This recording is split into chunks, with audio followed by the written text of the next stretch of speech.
Hello दोस्तों, आपका स्वागत है आपके अपने YouTube channel dot discovery of talent में। आज हम आपको प्लांट ग्रोथ रेगुलेटर्स के बारे में बताने जा रहे हैं।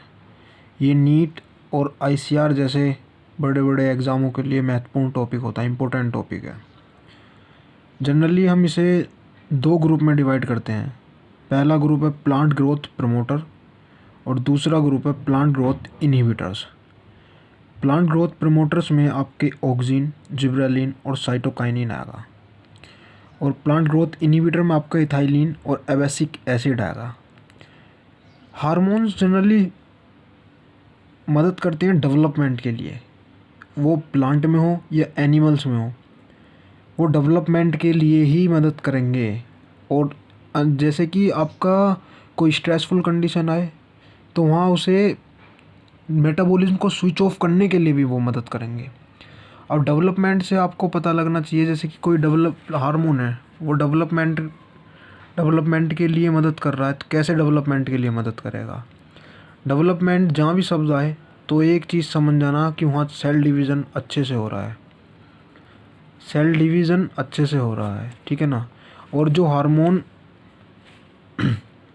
स्ट्रेसफुल कंडीशन में काम आए, जैसे कि बाहर ज़्यादा ठंड है या गर्मी है, उस ऐसी कंडीशंस में काम आए, तो वो क्या करता है, मेटाबॉलिज्म को स्विच ऑफ कर देता है, पर जनरली हम पढ़ने जा रहे हैं पहले प्लांट ग्रोथ प्रमोटर, जैसे कि ऑक्सिन, जिब्रेलिन और साइटोकाइनिन। पहले हम ऑक्सिन पढ़ेंगे आपके बारे में। Auxin was first isolated from human urine, मतलब कि समय पहले ऑक्सिन ह्यूमन की यूरिन से निकाला गया। आप याद कैसे रखेंगे कि सपोज़ करो एक साइंटिस्ट है और उनने ह्यूमन यूरिन निकाला लेबोरेटरी में और उससे पहले आइसोलेट कर लिया ऑक्सिन को पहली बार। ये तस्वीर आप इमेजिन कर सकते हैं, नीट के पेपर दे रहे हों उस समय बैठकर। अगर इमेजिन कर लोगे तो आसानी से टिक लगा दोगे, अगर नहीं कर पाओगे तो वहाँ टिक नहीं लगा पाओगे आप। फिर टर्म ऑक्सिन को हम इंडोल 3 एसिटिक एसिड भी बोलते हैं, IAA। Auxin like IAA and IBA have been isolated from plants. ये दो ऑक्सिन IAA और IBA ये प्लांट से आइसोलेटेड करे गए हैं। कैसे याद रखोगे कि एक साइंटिस्ट है, वो प्लांट के पास गया, वहाँ से इनने ये दो ऑक्सिन निकाल लिए, जैसे कि IAA एंड IBA, ठीक है। फिर auxin extensively used in agriculture and horticulture. ये बहुत इंपॉर्टेंट पॉइंट है, पूछ लिया जाता है किसी भी एग्ज़ाम में। एग्रीकल्चर और हॉर्टिकल्चर उसे बोलते हैं जहाँ फूलों की खेती करी जाती है ना, उसे हॉर्टिकल्चर बोलते हैं। तो वहाँ इनका अच्छे से इस्तेमाल किया जाता है एग्रीकल्चर में। और इसी तरीके से ऐसे इमेजिन करो कि एक पाइनएप्पल है, उसके ऊपर आके एक साइंटिस्ट ने आके ऑक्सिन छिड़का तो उसमें फ्लावरिंग मतलब कि फ्लावरिंग होना चालू हो गया, प्रमोट फ्लावरिंग। तो ऑक्सिन प्रमोट फ्लावरिंग। एक पॉइंट ये भी याद रखो, ये बहुत इंपॉर्टेंट है, सीधा पूछेगा नीट में, सीधा यहाँ से। फिर आता they help to prevent fruit and leaf drop at early stage. Means early stage में वो, जैसे कि फ्रूट अभी पका नहीं है, वो गिरन नहीं देता है, फ्रूट को प्रिवेंट करके रखता है कि भाई आप रुको, सही से पको, उसके बाद गिरना।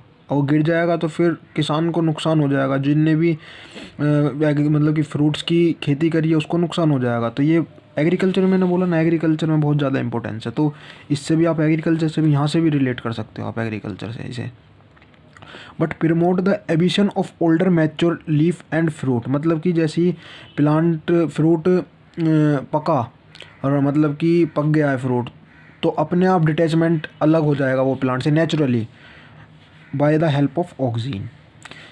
एक इसका इम्पोर्टेंट पॉइंट ये भी है एपिकल डोमिनेंस। मींस जैसे कि कोई बड़े बड़े प्लांट हो गए हैं, जैसे in higher plants the growing apical buds inhibit the growth of the lateral axillary bud. मतलब कि बड़ा प्लांट क्या है, जैसे कि एक बड़ा प्लांट क्या करता है, जो साइड की बड्स होती हैं उनकी ग्रोथ को कम कर देता है, और जो सीधा स्टेम जाएगा वो एपिकल बड की वजह से जाएगा, और साइड से जो स्टेम जाते हैं वो जाते हैं लेटरल और एक्सिलरी बड की वजह से। पर जैसे जैसे सीधा जाएगा ना वो एक्सिलरी वर्ड को मतलब डोमिनेट कर देगा। एक्सिलरी वर्ड को कहेगा कि भाई आप मत गिरो, पहले मैं गिरो रहा हूँ। तो अब इसकी ड्रॉबैक क्या है कि बड़े प्लांट से, जैसे कि अगर सपोज़ करो एक टी का प्लांट बड़ा हो, टी का प्लांट बड़ा होगा तो फिर उसकी जो पत्तियाँ होंगी उनको तोड़ने में बड़ी दिक्कत आएगी। उसमें सीढ़ी लगानी पड़ेगी, बहुत सारी चीज़ ऐसी करनी पड़ेंगी, तो बहुत दिक्कत आएगी। तो क्या करते हैं ये ऑक्सिन कि स्टेम की ग्रोथ को रोक देते हैं, सीधी स्टेम की ग्रोथ को रोक देते हैं और साइड की स्टेम की ग्रोथ मतलब साइड की जो लेटरल ब्रांचेज हैं उनको ग्रो कराते हैं, जिससे ज़्यादा से ज़्यादा पत्तियाँ हों और ज़्यादा से ज़्यादा मतलब वही एग्रीकल्चर की उसमें ही आ गया ये भी, ज़्यादा से ज़्यादा एग्रीकल्चर का मतलब ज़्यादा से ज़्यादा एग्रीकल्चर हो टी का और ज़्यादा से ज़्यादा प्रोडक्शन हो टी का। तो ये एक एग्रीकल्चर के लिए तो बहुत अच्छी चीज़ है, इसको हम एग्रीकल्चर पॉइंट ऑफ व्यू से बहुत इस्तेमाल करते हैं वैसे भी। In tea plantation removal of shoot tip usually result in growth of lateral buds, यही बोला मैंने। अब इसमें डायरेक्ट क्वेश्चन एक ये भी पूछता है कि भाई सिंथेटिक ऑक्सीन्स कौन कौन से हैं। सीधा नीट में ऐसे ही पूछ लेगा कि सिंथेटिक ऑक्सीन कौन कौन से हैं। सिंथेटिक ऑक्सीन का मतलब होता है जो लेबोरेटरी में प्रिपेयर करे गए हों साइंटिस्ट के द्वारा, उन्हें हम सिंथेटिक ऑक्सीन बोलते हैं। अब एक साइंटिस्ट है लेबोरेटरी में खड़ा है, उन्होंने दो सिंथेटिक हार्मोन बना दिए। एक का नाम है NAA naphthalic acetic acid, naphthalene acetic acid, और दूसरे का नाम है 2,4-D डाइक्लोरोफिनॉक्सी एसिटिक।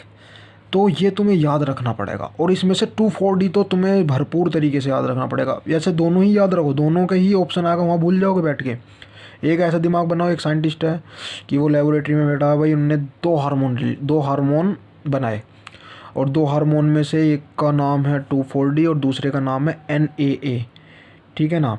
और 2,4-D का बहुत ज़्यादा इस्तेमाल है। 2,4-D का जैसे कि इस्तेमाल है वाइडली यूज्ड एज हर्बिसाइड्स, एक इस्तेमाल ये हो गया इसका 2,4-D का। दूसरा मोस्ट इंपॉर्टेंट है कि ये डाइकोटिलिडन्स, जितने भी डाइकोटिलिडन्स प्लांट्स होते हैं उनको मार देता, और जो मोनोकोटिलिडन्स प्लांट होते हैं उनको बचा लेता। अब कैसे याद रखोगे डाइकोटिलिडन्स प्लांट को मार देता कि इसके उसमें D आ रहा है, D ऐसे ही डाइकोटिलिडन में आएगा D, ठीक है ना। तो डाइकोटिलिडन्स प्लांट को क्या कर देता है, ये मार देता है। ऐसे याद रखो, वहाँ भूल जाओगे, नीट में बैठ के भूल जाओगे, गारंटी है इस बात की। फिर आता ऑक्सीन इंड्यूस पार्थिनोकार्पी। पार्थिनोकार्पी का मतलब होता है डेवलपमेंट विदाउट फर्टिलाइजेशन, मतलब कि फर्टिलाइजेशन हो नहीं रहा है उसके बावजूद डेवलप हो गया पूरा फ्रूट, जैसे कि टमाटोज़।